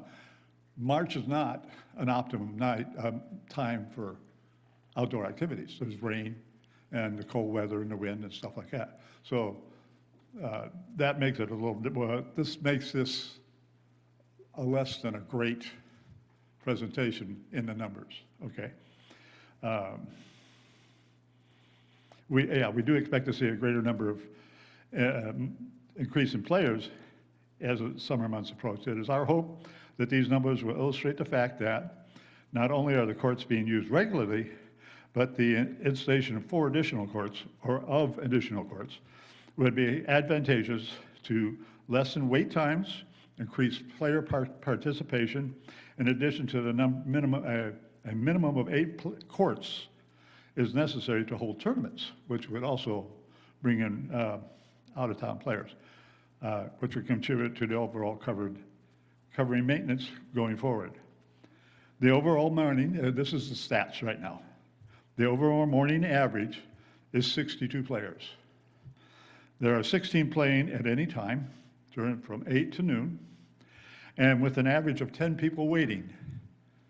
And like I say, in the summertime, it gets so bad, we have to put 2 courts out on the basketball courts because there's so many people. But that's summer. This is March. I'm sorry, I'm hedging that. Okay. So that's really all I have for that. No, I didn't. 16, oh, the zip code. Here we go. where's the zip code? I just put it here. Oh, and there's an average, on a daily basis, there's 17 different zip codes. So it draws a lot of people from out of town. Mobile Bay only has one zip code, so it does mean there's more than that that's playing, okay? And you mentioned earlier about June Small. You mentioned about cloisters. The thing about pickleball, it's a loud sport, okay? And the perfect place for this particular sport is Del Mar. You have the school over here, you have the park itself separates us from the community, and the riverbed on the other side, and the highway in the other direction. So that's optimum, whereas if you were to put courts and cloisters, I could see it wouldn't be too long before people would be complaining about the noise, because it is a noisy sport. There's the sound of the ball hitting the pedal, but more importantly, there's the sound of laughter as the players play. So that would really probably not go real well with that higher end community. And I guess that's really, I mean, I could read you every day of my report, but I figure you'd like the summary better. So do you have any questions? Commissioners, any questions? Just that last comment in regard to,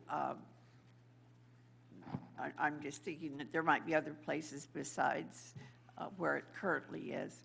But what about that area right along the highway? There's the playground area, and then there's quite a large. You're talking about the cloisters area? Yes. Yeah, well, that's what I'm saying. It makes enough noise that those people in that community would be upset on both sides. There's, you know, because the park is in the middle of a higher end people. And nationwide, noise is the biggest problem the pickleball has, because the people complain if they don't have enough room to, for the sound to dissipate. So that's why I'm against cloisters for another reason. And that other reason is the friendship and the camaraderie and the community that you build by everybody. We have a unique situation at Del Mar. Courts are standard size nationwide.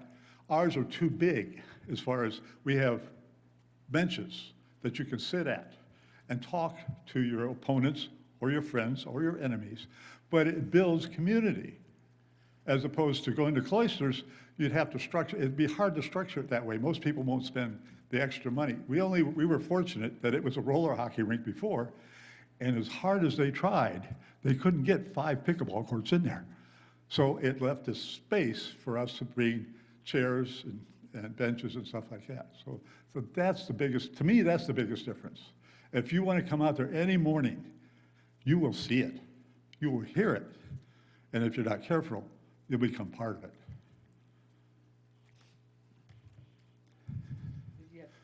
No, when you say there's an average of 62 people a day playing? I thought. No, that's just, I'm sorry, that's just in the morning.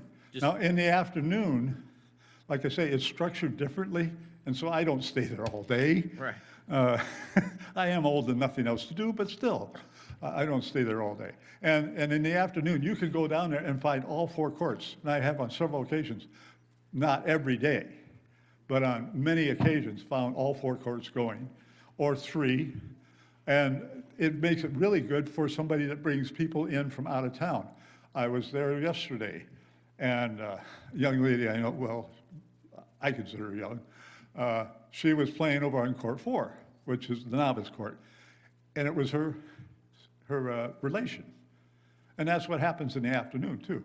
It gives them a time for community within the community. You know, people come in from out of town, they want to go play pickleball, they want to go do something. And anybody can play pickleball. Well, you know, but they can play.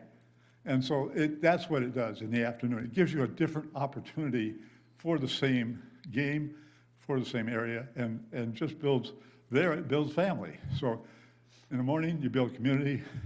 Afternoon, you build family. Other questions or comments? I have a question about the 8 courts needed for a tournament, do those need to be located in the same facility? So like. They need to be if they were at close different because they're going to be locations? playing on, if you're playing in a tournament, you play on court 1 or you play on court 5. Now, I've played tournament softball up in St. George, and some days I'm playing in this town, and then 3 hours later, I'm playing in that town. And nobody likes that. Right. Nobody likes that. And we don't have, our community isn't that big. It's 31,000 people. So, oh, no, what is it? I'm sorry, I knew that didn't About sound right. Thank you. 10,000. And what the heck was that? Yeah. So what you're looking for is 4 more courts? Yes, Where ma'am. you can put 8 courts together because you want to hold tournaments? Hopefully, ultimately, yes. Okay, and a tournament would allow you to make money? No, it would allow the city to make money. Because right now, we maintain the courts that the city doesn't have to pay anything for, as I mentioned earlier in other reports. We collect $1 a day for that. But during a tournament, we have to rent the courts. And who do you rent the courts from? So the city would actually make money. Not to mention the fact that, I think last time I said that it's, one of the people that I ran into was looking through the courts and asked if I could help them. And they said, yeah, we just had to see this place. I said, why? It's one of the top 10 places listed in the nation to play pickleball as a friendly game. Not for tournaments necessarily, but to come and play. So, Are you aware of, in the other 6 cities in our county, do you know who has pickleball courts? Do they all have those, and do they have the 8 courts? okay, San Luis Obispo has 4 tournament courts at French Park, high end, and they're shared with the tennis people. So they have times they can't play, that tennis is played, but they have 3 permanent courts at French.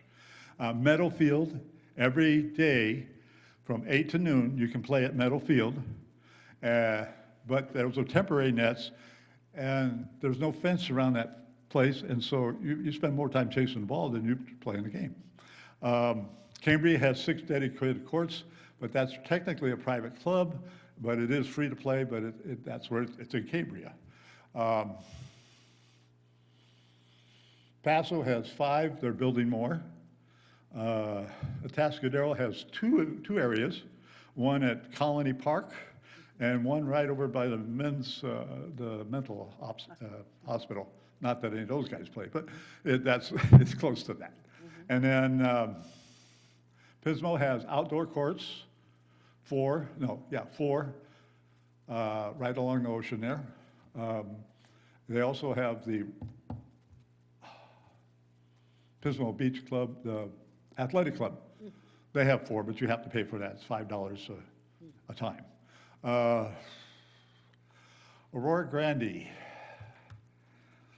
they've got 5 courts at Soto Park, and the Pomo has added 8, I think, down there. Did I miss anybody? Well, Templeton has private, Templeton Tennis Club. Santa Margarita doesn't have any. Cayucas only has lines on the tennis court, and you have to bring your own net. I think that's everybody. Okay. It's good to know. We could hold regional tournaments throughout the county, because we're so close together, 30 miles apart.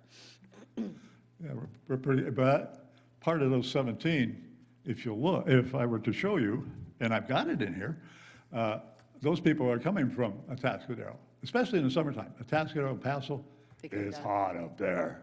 So if you're not playing inside, oh, by the way, Cresta's going to have 15 courts indoor, but that's going to be probably a club or some kind of big fee.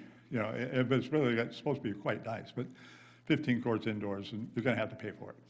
So that, I did forget about that, but it's not open yet, so I'm not technically responsible for that. Yeah. Okay, but yeah, of the 17 different zip codes you get Los Osos, you get Pismo Beach, you get Aurora Grande. Yeah, we get all the places. The only one, now, I will say Cambria, we don't get that many, but 30 miles is a long ways to drive for anybody. So anyways, but everybody else, gravitates to here because of the game, the play, the level of play, and the people they meet while they're here. Okay. Any comments, questions? Oh, Mr. Yeah. Costanzo? Yes. Yeah, I'm in favor of that. This is a growing sport, and I think that you can grow more if you had more courts, I think. Oh, absolutely. Yeah, I think it would be a community benefit, and it goes to, you know, the quality of life that we have here, and everybody wants to, you know, enjoy our weather, and what a great park. Del Mar Park is such a great park. It's an underrated park. I tend there all the time, and I use the dog park, actually, and every time, that pickleball court, it's always full. Yeah, even And in I've seen them, I've seen you have to pull out the, and use the basketball court when they're not using it to Right, yeah, we do have that get- capability get more- right now. to get more play, so, Yeah. yeah, I'm in favor of that. What a great, it's a great Yeah. game, great place to do it, so Well, I that- think we ought to utilize that. Yeah, that's why I'm here too. Yeah, But absolutely. along those lines, in the afternoon or even in the morning, like I said, your average was, what did I say, 10 people waiting? And people will be walking down, they'll see how many people are already playing and turn around and walk away. So I didn't count those people, because they didn't cross my line, so I didn't count them. So your ask from us is about getting more courts. Yes, Okay. that's the bottom line. Thank you so much. Am I remembering correctly that the senior citizens have some funds for pickleball? Well, gosh, Yours. I'm the guy to ask, then I. Yeah, no, what we do is we maintain the courts at $1 a day, and it's called a donation. But we maintain it for the city so that when we have to resurface the courts, the city gets the contractor, gets the job done, and we pay them whatever it costs. Now, if you want to go with that, obviously, we don't have $100,000 sitting in our account waiting for you guys to approve pickleball. But if it does get approved, and I would dearly like it to be at Del Mar, we can use a GoFundMe button on our website. And because we've had people from all over the world play there, and just the community, like I said, the community would spread out with emails and texts to their friends. We have people from Michigan that come just to play here in the winter, so they don't have to live, and other places too. I can't remember where right now, but yeah, no, we would take care of providing the money for the courts themselves. The only thing I would like to see is the city to do the basketball court move, because preferably that's where I like it. And the basketball court ran about $46,000 from San Luis, when San Luis built their courts at French. And it'd be a little bit more now, but that's a facility actually, we probably want to paint lines on that too. Come to think of it. paint pickleball lines on it, because that's what they do. They are overflow, but yeah, so I think a GoFundMe button with as you said, the amount of people that talk about pickleball, it's still the fastest growing sport in the world. Tennis players play it. Tennis has even improved in their enlistment because the people that play pickleball are also still playing tennis. So it actually has increased the tennis population around the country. So, Thank you so much. okay. Yeah, thank you. Thank you. Is there anyone else in the audience? No, it's still with you, Mr. Carmichael. So is that all of your presentation? I'll ask for public comment. Yes, so this wasn't a presentation per se from me. This was an agendized item from the commission to have general discussion. So that's how I left it. I certainly have all sorts of things I could speak to or questions that I'd like to ask. I don't know if right now is the right time for me to interject. I think I'd rather let the commission go ahead and do a little brainstorming. But if you'd like some of my comments or questions, I'd be happy to offer those up. Yes, ready? Because I know, Mr. Robbie, you spoke about the costs. I heard $100,000. I heard 46, I think, to relocate the basketball court. So, so location is an issue for us, and I certainly understand, and it makes sense to me to continue with the courts there at Del Mar Park. for the noise reason, first of all, but then also for the central location of it. And just on a side note, there are lawsuits throughout the country with regards to the noise created by this sport. So it is a serious thing, what he did explain. But we seem to be doing okay at Del Mar Park with the noise. I love the idea of the GoFundMe, but back to the cost, I think the cost, and Mr. Qualick is still here, he could speak to the actual cost of the resurfacing. I thought it was over $30,000 to have it resurfaced? The last one was over 30,000. Yeah, and is that how much the senior center had provided, do you know, offhand? No, Or- we've provided for all the resurfacing, so that was the third one. Uh-huh. I started playing. Yeah, So every time the courts need resurfaced, we contacted the city, we contacted the contractor. And Right. When the money came down to it, it came from us. yes, okay, thank you. And Mr. Qualick just stepped up to the mic. Does that sound right to you? I thought the funding was 30,000 or 15,000 from seniors. If I recall, it was around 30,000, but that's my memory speaking, so I'm not totally sure. But I would like to comment. I mean, we wouldn't really know what it would cost to convert the basketball court to a pickleball court until we saw some plans. And I understand that there is some capacity from the pickleball group to give donations that would offset the cost to the city. So that's good. The challenge I see is the cost of moving and basically rebuilding a basketball court. I don't know how much that would cost, but I will say, and I'm not sure what the situation was at the park in San Luis Obispo, but if we moved the basketball court somewhere else in Del Mar Park, we would likely be putting in some kind of pathway to that as well. And so, you know, I would actually imagine that just a basketball court maybe being a $150,000 project in and of itself. So not saying that that's not doable, it's up to the city council and possibly based on recommendations from this commission.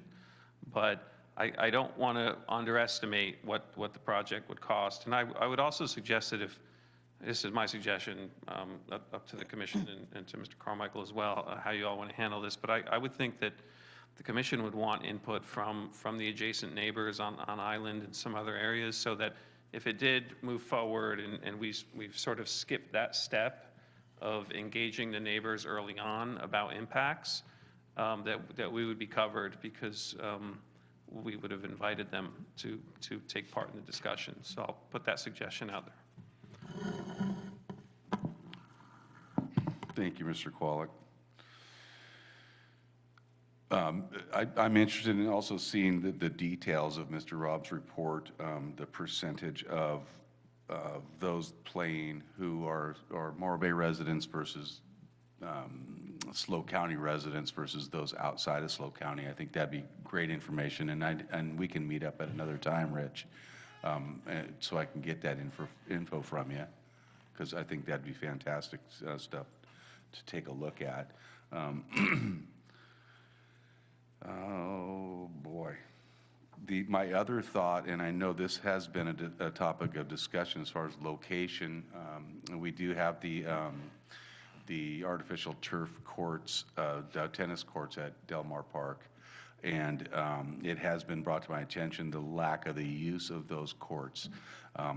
And that's a cost savings right there if we were to convert those courts based on, you know, the surface already being leveled, the fencing already being in place. However, there are ties to existing grant money, or the grant money that we did use from California State Parks to put those courts into place. There would be a buyout that we'd have to do, and I don't know how much that money, or how much it would cost to do that, to pay back that grant. But that could end up being, you know, more cost effective than having to relocate a basketball court and then convert the existing court to pickleball.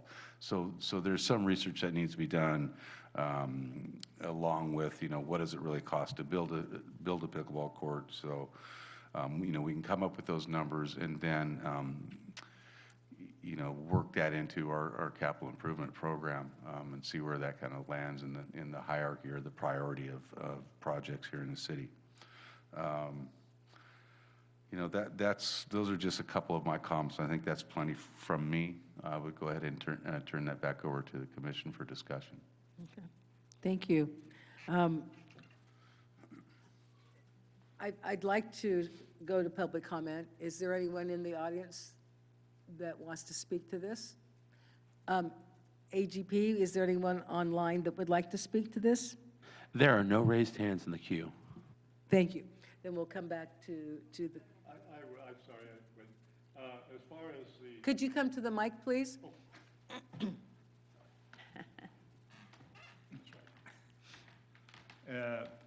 Kurt mentioned the tennis courts. Yes.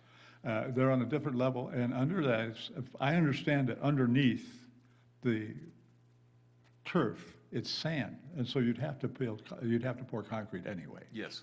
Yeah, and I also think that you probably have to get your state representative involved to truncate or change its disposition to say, this is okay.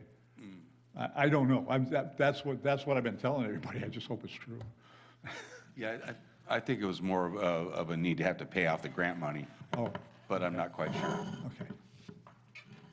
I'll just add that sometimes if it was done through a state grant, the state requires cities to put on a deed restriction onto the property so that it guarantees the use for a certain number of years. Sometimes it's like 30 years. Again, that's certainly something we'd research, but I want to emphasize that, at least from my department standpoint, from the construction and planning perspective, we wouldn't do a deep dive into this unless we had direction from City Council. And that's why I think a recommendation from this board to the council would be critical in moving anything forward.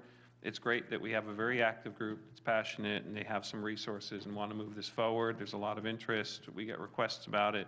I've been to where the pickleball courts are. There's a lot of enthusiasm, and that's all great. But we also have our own priorities that we need to work on, that we're accountable for and responsible for. We have trouble meeting those without new projects. So if the city council directed us to work on this, we of course would, but that hasn't happened yet. And so again, that's where I think this commission's role would play a big part. Thank you, I agree. For me, it becomes, who is the city obligated to? Our local residents, the people that live in the 17 zip codes? Is that something that's part of our outreach, or does it benefit us? I think that's a real philosophical question, and it's probably as much a city council discussion as it is commissioner discussion. I don't know if anyone has an opinion about that. Commissioner Costanzo? Yeah, I do. I think we're just at the beginning stages of this, so we need more information on how all that would work to get, to get more space for them to have more courts. I think it's a great idea, but how we get there, that's where it's going to be a tricky part. And I don't know if it's going to, but I still want to try. I don't want to just leave it just to say that we can't do it and throw up our hands. I want to move it forward to get more information on maybe some cost. And maybe not for the city to do it. Maybe we can have, the pickleball group do some, if they have plans on it and how they want to go about it and where the best, and just maybe get some numbers on that to see if it is feasible for the city to do that, to move forward. Commissioner Swall? I guess another issue of a bit of concern is taking the tennis courts, what kind of use they have, and interest in the tennis players, tennis community. That would be something we need to look at too. Do you have any idea of the use while on your survey of the pickleball? Was it in use? I didn't actually put it on my survey because the only time I ever see anybody there's this one sweet lady named Stephanie, and she teaches, and she uses those courts because they're always available. So the amount of people that play on a given week would be somewhere around less than 10 in the entire week, at least in the mornings. Now, I don't know anything about the afternoons, because I'm never there in the afternoons. But as far as in the mornings, and whenever I mention, they say, we need more courts, and they all point to the tennis courts. I said, no, that's grandfathered until 2031, 32, I think it is. But anyways, right in there. And so rather than go the long way through the state legislature, I thought we'd go the short way through this group. But yeah, as far as there's very seldom, there's more dog people walking their dogs in there than there are people playing tennis. Okay, I have a quick question. It's the first time I heard that you sometimes use the basketball court as a pickleball court? Oh, yeah, well, there's two painted courts on the basketball court, and during tournaments at this time, when we have a tournament, we use those in order to facilitate a growing number of people.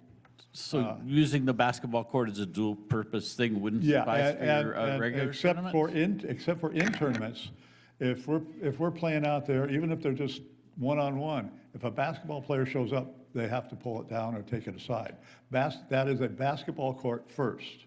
I make sure everybody knows it, and if they don't, I stare at them. But they all figure it out. All right, but if you were having a tournament and we're renting the basketball court, you could possibly use it for pickleball Oh, absolutely. and yeah. then not really need more pickleball courts. Except that, so you have to have a minimum of 8. Oh, and that's you only like 6. fit 2 on there? Only 2. Oh, okay, okay. Good question, though. Mr. Pache? I mean, I play pickleball at the courts, so I'm a little biased. I enjoy the pickleball a lot. I think it's great. I'd love for there to be more courts.